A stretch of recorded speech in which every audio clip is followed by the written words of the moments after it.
it's kind of surreal, I suppose, just to meet family you've never met. For the very first time, This is the crew of the Little Joe, my great uncle, right here on the lower right. James Urey is finally laying eyes on the relative he's only known through stories passed on from one generation to the next. Something historical is now current events. It's pretty amazing. He is not learning of his long-lost uncle Hubert through an online genealogy site. This introduction begins with a phone call James never expects. Yes, yeah. In 1943, his uncles Hubert and Herbert Urey march off to fight in World War II. The siblings are just 19. Hubert and his brother Herbert were one of two sets of twins from Richmond who joined at the same time. And there was a news article about that. Oh, I'm sure they were quite proud. But 1 year later, tragedy visits the Urey home. On April 8, 1944, a B-24 carrying Hubert takes off from England. Staff Sergeant Urey's job, the ball turret gunner.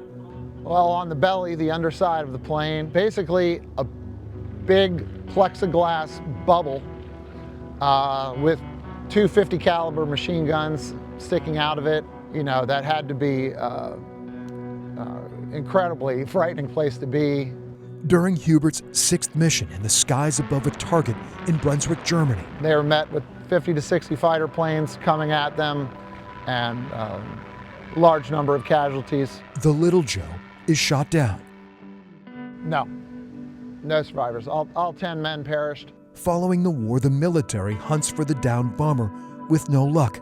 The Army declares Hubert killed in action. Yeah, only 20 years worth of memories.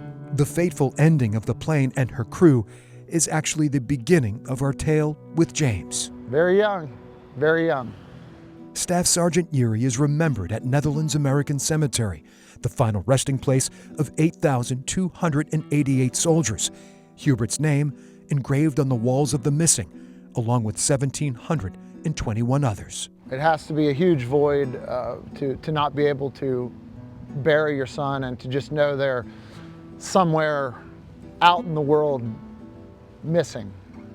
As months melt into years, James says the memory of his uncle grows dimmer. I'd always heard that story, but that's all it was. It was a face I'd never seen. It was someone I didn't know, someone my father didn't know. The young Virginian's death, a taboo subject for James's grandfather, Hubert's older brother. You know, that generation didn't talk too much about their experiences in the war in a lot of cases, and my grandfather was no different. But in 2021, a glimmer of hope, investigators with the Defense POW MIA accounting agency begin excavating a small corner of Salzwedel, Germany. It's just amazing what was out in a farmer's field.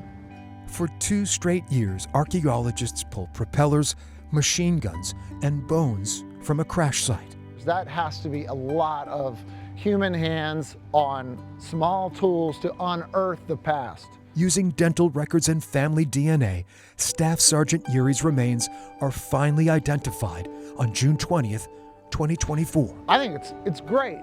I mean, it's a long time to be away from home. To be found really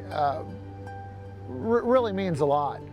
For this Maryland native, the surprise news is healing invisible wounds. To see somebody like that and who's been gone for 80 years suddenly now show up as current events, it's unexpected and it's wonderful. The military presents James with the medals Hubert never received, among them the Purple Heart. A lot of people have received this that certainly didn't want to get one, I'm sure. This spring, Hubert will be laid to rest with full military honors at Arlington National Cemetery. But to actively be out searching for those people 80 years later, that's a real credit to the United States military and their dedication to no man left behind. For James, the uncle he never knew is coming into sharper focus.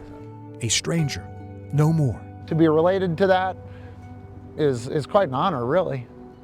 Staff Sergeant Hubert Urey, the airman who will forever be 20 years old, is finally getting a homecoming long overdue. That's all they wanted. Everybody over there wanted to be back home. That was their greatest hope, is to come back home. So it's nice to have a conclusion to that. For I Have a Story, Yeah, 80 years. I'm Greg McQuaid, CBS 6 News.